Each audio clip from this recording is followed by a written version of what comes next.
अस्सलाम वालेकुम। मैं अफसाना बात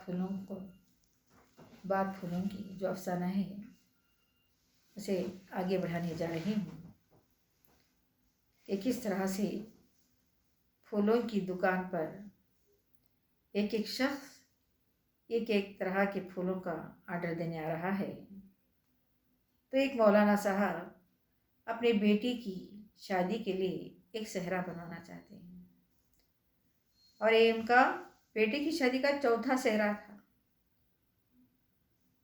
तो आकर कहती हैं कि बड़े शानदार सेहरा चाहिए कि नौशा का चेहरा छुप जाए, दिखाई ना दे, इतना लंबा चौड़ा सा सेहरा चाहिए।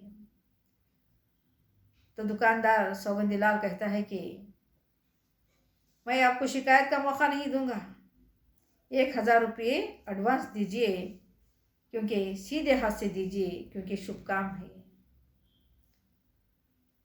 तो उसके बाद वो जो औरत जो अपनी बेटी के लिए एक बुक्का जो मांग रही थी वो सवाल करती है कि आप बुक्का कितने वक्त में बनवाओगे, और बार बार अपनी घड़ी की तरफ देख रही थी क्योंकि उसके लिए वक्त हो रहा था।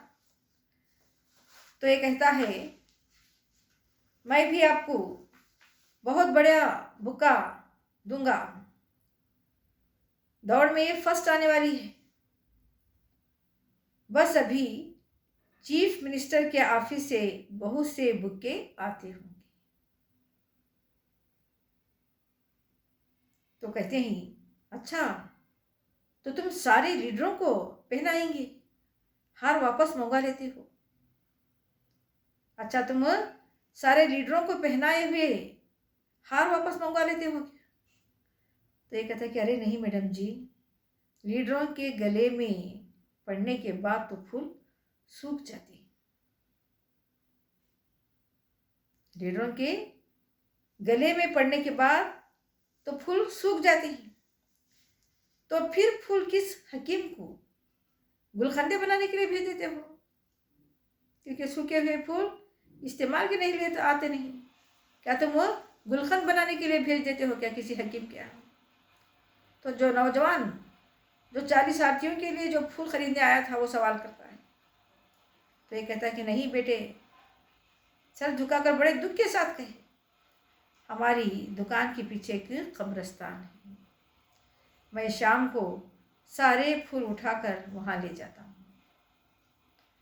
सूखे फूल कब्रिस्तान में ले जाते हो? वो मैडम ने ताजुब से पूछा। हाँ मैडम, कभी कभी मुझे ऐसा लगता है कि जैसे कुछ औरतों के ऊपर मिट्टी नहीं डाली गई है। तो देखिए, ज़माना आज भी उस मिट्टी में मरी हुई औरतों को भी किस तरह से देख रहा है। कहता है कि जो कुछ औरतें उस कब्रिस्तान में दफन हैं, उन पर मिट्टी भी नहीं डाली गई है, वो खुली पड़ी। मैं इन्हीं सूखे फूलों से ढांप देता हूँ। तो आखिर इस समाज में औरत की हालत क्या हो रही है और औरतों को किन मसाइल से गुजरना पड़ रहा है। किसी लीडरों के गलों में पहने हुए सूखे हार ले जाकर उसी जो औरतें जहाँ पर दफन हैं उनकी खबरों पर, उनकी मिट्टी पर क्या है, डाला जा रहा है। तो ये बात सुनकर जितने भी दुकान के पास जो लोग खड़े थे सारे खामोश हो गए और सब ये पूछने लगे कि सबको ऐसा लगने लगा कि शायद वो खुली खबरें उनकी आंखों के सामने दिखाई दे रही। तो मौलवी साहब कहते हैं कि एक बात पूछो आपसे, दुकानदार से। सुना है, सौगंदीलाल पूछ रहा है किससे? उन मौलवी साहब से। सुना है क़यामत के दिन मुर्दे जी उठेंगे। क़यामत के दिन खुदा ताला हर मुर्दों को क्या करेगा, उठाकर खड़ा करेगा और उसे सवाल जवाब करेगा, मगर इन औरतों की गिनती तो वहाँ भी नहीं होगी। क्या अल्लाह के पास भी इन औरतों की गिनती है या नहीं? क्योंकि यहाँ पर जीते जी औरतों की ये हालत हो रही है। क्या मरने के बाद भी खुदा के पास भी लोगों की गिनती है या नहीं? तो मौलवी साहब सीधे जाकर क्या करते हैं, अपनी कार की तरफ वो बढ़ गए। उनके पास कोई जवाब नहीं था। तो इतने में एक प्रोफेसर आया। जैसे ही वो आया तो सारे उसे रास्ता छोड़ दिए और उसने ये हुक्म दिया, बहुत ही खूबसूरत सा, बहुत अच्छा कोट पहने हुए आया था, क्योंकि प्रोफेसर था वो। आकर उसे ऑर्डर था कि मुझे एक सफ़ेद गुलाब का फूल चाहिए। तो उसके बाद कहता है कि मैं अपने कोट पर उस सफ़ेद फूल को टाँक लूँगा, लगा लूँगा, कॉलर पर लगा लूँगा। तो ये दुकानदार पूछता है, क्या आज चंद्रमोहन साहब आ रहे हैं क्या, प्रोफेसर साहब? तो ये कहता है, हाँ, सिर्फ चंद घंटों के लिए आ रहे हैं। अभी तो इन्हीं अमेरिका में जाकर एक कॉन्फ्रेंस में साइंस के बारे में अटेंड करना है। साइंस का कॉन्फ्रेंस रखा गया, वहाँ पर उनको जाना है। तो प्रोफेसर की बात से सुने बगैर सौगंधी लाल दुकान के गाहों की तरफ देखकर बड़े फख्र के साथ कहता है, प्रोफेसर साहब के सपूत बहुत बड़े साइंटिस्ट हैं। भारत के पोखरान धमाके में जिस टीम ने हिस्सा लिया, इसमें चंद्रमोहन साहब भी शामिल थे, इनके बेटे भी शामिल थे। ये बात सुनते ही, साइंटिस्ट का नाम आते ही, सारे जो लोग वहाँ पर जमा थे वो तालियां बजाने लगे और प्रोफेसर साहब को मुबारकबाद देने लगे, हाथ मिलाने लगे। तो इनको तालियों को बजाते हुए देखकर जो मैडम, जो अपनी बेटी की दौड़ के लिए फर्स्ट आने की उम्मीद रखकर जो वहाँ पर बुका खरीदने के लिए आई थी, तो वो छोटी सी बच्ची सवाल करती है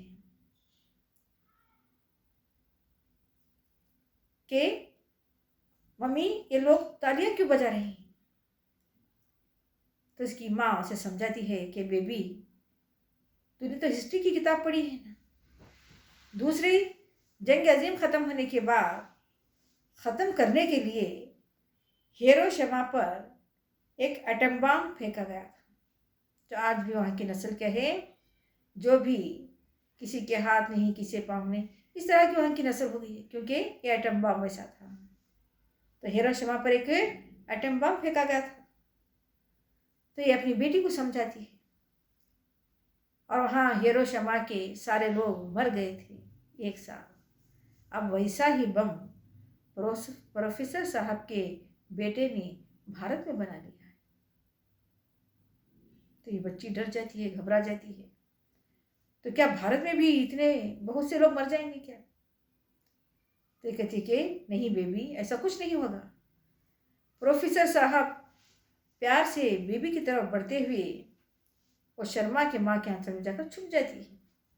तो कहते हैं कि वो नहीं बेबी, ऐसा नहीं होगा। तो मम्मी, फिर इतनी बहुत सी अर्थियाँ सजाने के लिए इतने फूल कहाँ से लाओ? देखिए, एक छोटी सी बच्ची माँ से सवाल कर रही है, ये सब जो भी चीज़ें हो रही हैं ज़माने में, क्या ये सब सही है क्या? किसी पर सजाए हुए फूल ले जाकर दोबारा बेचना, किसी की आर्थियों पर फूल डालना, किसी को बेजान मौत के घाट उतार देना, क्या यही जिंदगी है? तो पूछती है माँ से, अगर ये बम यहाँ पर भी फट जाएगा तो ये अर्थियाँ सजाने के लिए इतने फूल कहाँ से लाओगे? तो इस वक्त तो सिर्फ एक ही फूल की ज़रूरत होगी। कौन कह रहा है?